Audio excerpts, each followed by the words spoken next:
The show is called Wassup Flobo, and what's up, y'all? It's your boy Flo Beto here live in my studio apartment. It's actually one bedroom. It's actually from my bedroom in Los Angeles. It's What's Up Flobo, episode number 40. Thank you so much, as always, for checking out this episode and all the other episodes. Today's Thursday. It's cardio day, so I got my Under Armour on. I was out there sweating, trying to look sexy, trying to slim down. I neglected my diet the past couple weeks, and so I got in the mirror and I was like, I see my rolls. So I'm back there working out, doing those things, trying to be all sexy and fly, because this business is very optics based and looks based. You know, gotta look like you're working out, so the ladies know that you eat right, feel good, and all that stuff. No, but seriously, thank you so much for checking out. Very, very tight week as far as things I'm working on. This episode is going to focus on my responsibilities at AfterBuzz. A lot of times people ask me a lot about that. So if you have a question about what I do at AfterBuzz, you can, if you're listening live, you can ask me in the chat. Live entertainment. We're going.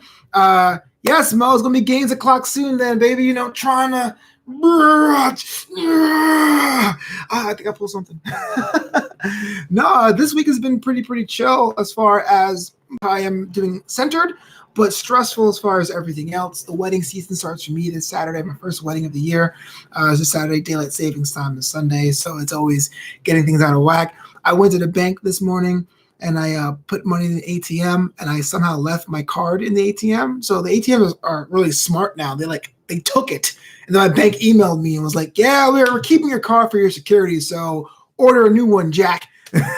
Which is kind of throwing a wrench into things because I'm leaving for town next week. That's the Flagler homecoming, as I mentioned in a past episode. So it's been pretty hectic and crazy. I wanted to get another episode in here. I'm trying to see what I should do when I'm traveling on the road, because I didn't know this, but I had this plans of like live streaming my phone on YouTube, what I was going to do in Florida. But I apparently need a number of followers to do that, which is so messed up. Like, the people are more likely to vlog and blog on the go are people that need the followers, but need followers to do that. Whatever. So it's been kind of like here and there. So that's why I want to talk to you more about what I'm working on the AfterBuzz side. Because if you are fans of the wrestling shows, AfterbuzzTV, Wrestling and Sports, I am the lead host on Monday Night Raw and NXT, which is a job I fell into, if I'm being absolutely honest with you. This time last year, myself and my co-host Jim Alexander were brought in to staff on Raw, Monday Night Raw, and oh yeah, that's true. You can do it in the gram. I can live stream on the gram. I was thinking about doing that. I was thinking about bringing my little setup here and just go from my hotel room, or just doing videos and cutting it up later, or doing Periscope, or doing not Meerkat, but the other live app, or TikTok Live. Well, I have qualified. You need 10,000 followers for that too. But definitely Instagram video or Periscope I was thinking about for live streaming, but I haven't decided what I want to do, if anything at all. So anyway, Monday Night Raw has been pretty cool. I've been able to basically make that show my own and have fun with a nice rotating cast of characters. Check it out if you haven't already. And the other shows I work on at AfterBuzz currently are Star Trek Picard, or Star Trek Discovery, which is a lot of fun because I'm a new Star Trek fan. I got into it because I discovered Discovery by accident when I was traveling abroad. Became a huge fan of that. So I do that mainly. Curb Your Enthusiasm, which is interesting because as a comedian, it's always difficult to talk about and dissect comedy. But on the Star Trek panels and the Curb Your Enthusiasm panel, I learned so much with Christian Blatt. He's the host that taught me basically anything I need to know about hosting. And I always tell him that to his face when I see him, and he hates when I do it.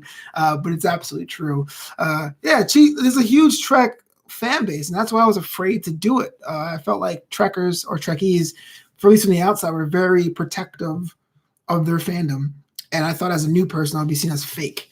And so when I got signed to do on that show, I said specifically, hey, I was studying abroad. I was traveling abroad. Discovery's on Netflix outside of the US. I saw it and I was instantly hooked. To me, Star Trek Discovery is Star Trek, which blows a lot of people's minds, but it's true. I've since gone back and rewatched TNG.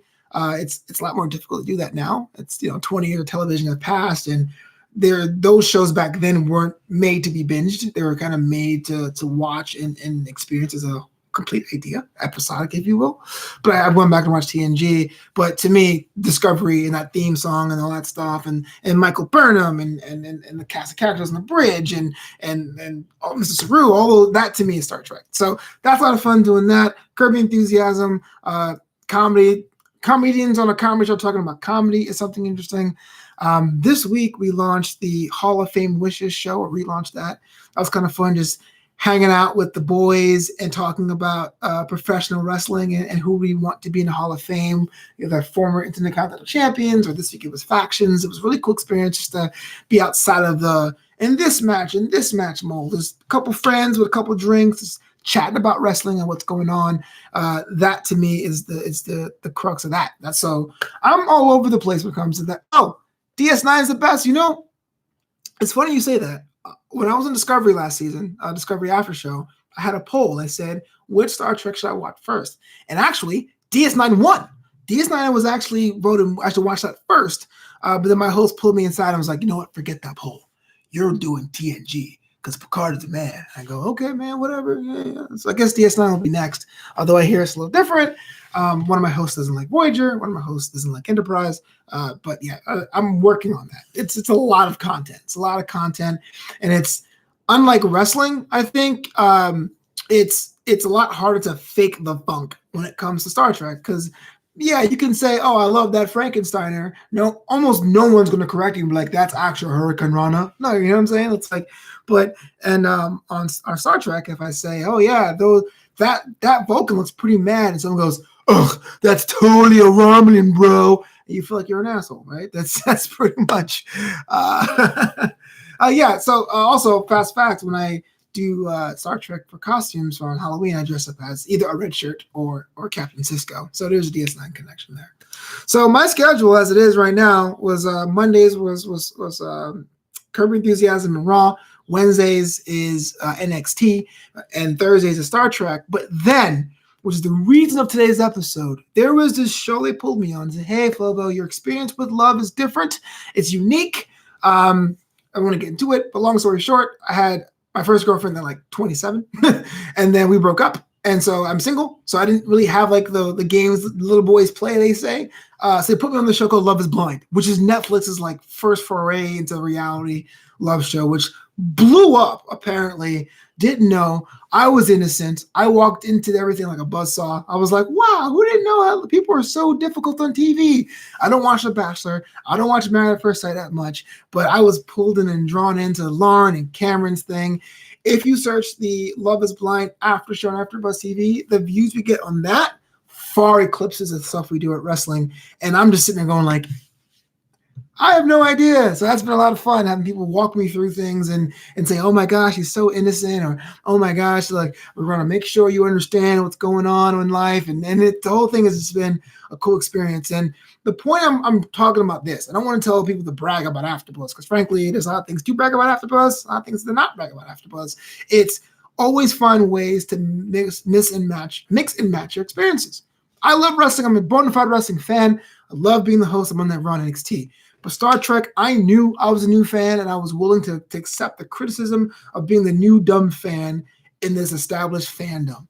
With Love is Blind, I had no idea what the shows I was expecting. I had no idea what kind of show I was expecting, but I was along for the ride as well. And each of those separate experiences made me a better host and as a better person, because now I understand what other moderators go through, what other fan bases go through when their favorite character does something stupid, or when storylines are stretched thin or cut short, or all that jazz. So if you have a chance to, if you're doing something particularly well, like let's say you're a good athlete, a good basketball player, try tennis. If you're the best sushi chef on the block, try French cuisine, just to switch it up, see where you can go, where you can stretch, how you can bring your flavor to something else. And that's been my key over at AfterBuzz. That's been my key in hosting, and I think I've been way, way better doing that too. So what is something you're working on? What's something you want to make? What's something that you want to work on? We're kind of wrapping up here in Wassup Flobo, but I just want to say this. My other podcast, or my podcast, New Amsterdam Radio, is a little more serious. We talk about things for creatives. I had an episode this week of my first ever guest, one of my old high school friends, AJ Andrews. If you guys have not checked that out, please do the episodes on this channel right here. Also, if you don't do the whole channel thing, it's also on iTunes, Spotify, Spreaker, iHeartRadio. The show is called New Amsterdam, KNEW, New Amsterdam Radio, episode 42, What's in the Box, featuring my old high school compatriot, Fraser Andrews. Check that out. But for me, I'm getting out of here. I got to go get a shower and go up to AfterBuzz to do the Love is Blind reunion show after show, if you can imagine. And Star Trek's tonight. And of course, I'll be flexing all the way up to North Hollywood. Yo, until next time, peace out. Tell a friend to watch Wassup Flobo.